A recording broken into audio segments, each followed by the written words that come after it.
Баршаңызға қайырлы күн, құрметті көрермендер, менің каналыма қош келдіңіздер. Бүгін сіздермен бір жасағаннан шығатын өте дәмді, сырты қытырлақ, іші сочный, яғни сулы болып тұратын керемет чебурекилер дайындайтын боламыз.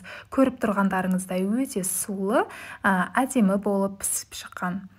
Ендеше видеоны соңына дейін қарап, егерде менің арнама тіркелмеген болсаңыздар, тіркеліп қойды да ұмытпаңыздар.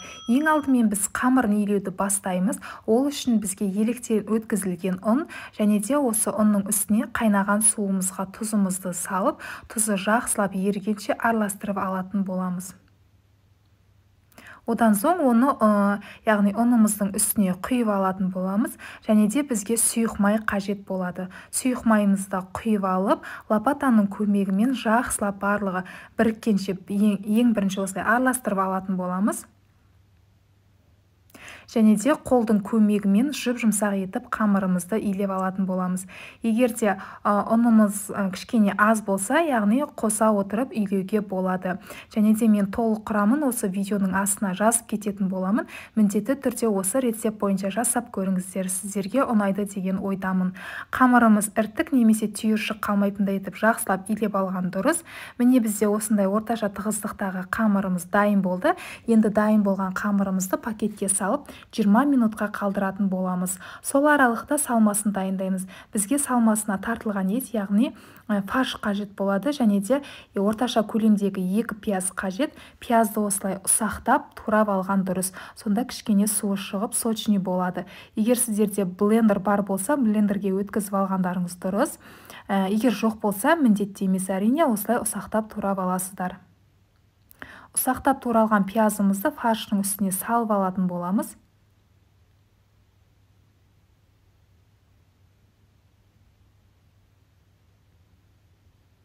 Және де дәміне қарай тұзымызды, бұрышымызды салып алатын боламыз. Содан соң кішкене су құямыз, суымыз 30 мг-дай болуы керек. Міндетті түрде су құйыңыздар, сонда начинкаларыңыз құрғақ болып қалмайды. Жақсылап барлығын араластырып алатын боламыз, және де қалауларыңыз бойынша аскөктерді пайдалануға болады, яғни көкпияз немесе укропты қосуға болады. Ол да бір ерекше дәм беріп тұрады. Мен негізі салмасына қоспаймын деп ойлаған едім, жолдасымның өтініші бойынша көкпияз және де укропты турап, аскөктерді пайдаланатын болдым. Бұл да бізге бір ерекше дәм береді. Егер сіздерге ұнап жатса, әрине қосуларыңызға болады. Осымен біздің начинкамыз дайын. Енді дайын болған, яғни 20 минут тұрған қамырымызды алып, кішкене бөліктерге бөліп шығатын боламыз. Пышақтың көмегімен осылай кесіп аласыздар ең алғаш. Содан соң кішкене бөліктерге бөле отырамыз. Егер сіздерде таразы болса, 50 грамнан бөліп алғандарыңыз дұрыс. Әрине бірдей болғанын қаласаңыздар, немесе сатылымға шығаратын болсаңыздар, осылай 50 грамнан бөліп алған дұрыс.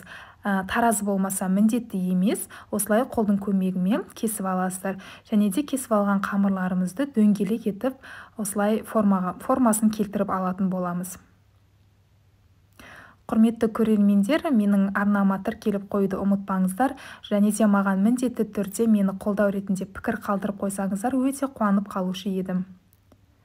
Және де беттері кеуіп қалмас үшін міндетті түрде бетін осылай жауып отырыңыздар мата сүлгімен, және де шет-шетінен осылай алып, кішкене ұн себе отырып, қамырымызды дөңгелек етіп жайып алатын боламыз.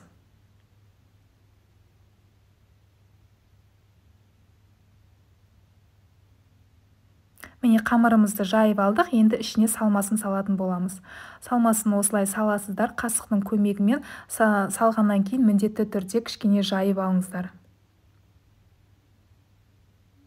Содан соң екі қамырымыздың екі шетін біріктіре отыра, жақсылап осылай қолдың көмегімен басып шығыңыздар.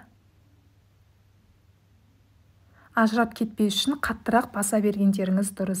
Сонда піскен кезде, яғни ажырап, жаңа ет ішіндегі фарштарым шашылып кетпес үшін.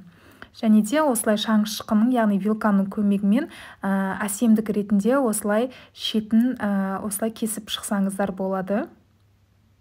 Міндетті түрде осылай басып шықсаңыздар, біздің чебурекилеріміз өте әдемі формаға келеді, міне осылай. Сіздерге түсінікті болу үшін тағы бір рет көрсеткім келіп тұр. Осылай қамырымызды жайып аласыздар, дөңгелек етіп. Әрине, кішкене жұқарақ жайғандарыңыз дұрыс. Дөңгелек етіп жайып алғаннан кейін ішіне салмасын саламыз. Салмасын салғаннан кейін қасықтың көмегімен кішкене жайып алыңыздар, жұқарақ етіп. Содан соң екі шетін қаттырақ басып, барлығын біріктіріп аласыздар. Екі шеті қаттырақ басқандарыңыз дұрыс. Сонымен шаңшықтың, яғни вилканың көмегімен осылай әсемдік ретінде шетін басып шықсаңыздар болады. Егер сіздерде арнайы осында кесетін формасы болса, сол бойынша кесіп алсаңыздар да болады. Міне біз осылай барлығын дайындап алдық. Енді осы аралықта қыздырып аласыздар майларыңызды. Қызып тұрған майда екі шетін қызарта отыра чебурекилерімізді пісіріп алатын боламыз. Отымыз кішкене баяу болғаны дұрыс, яғни майымыз бірден қатты майда пісіріп жібермеңіздер. Екі шетін осылай қызарта отырып пісіріп аласыздар. Міне біздің чебурекилеріміз осылай қызарып, әп-әдемі болып, қытырлақ болып пісіп шығады. Осымен біздің чебурекилеріміз дайын. Міндетті түрде жасап көріңіздер. Барлықтарыңызға ас болсын, достар.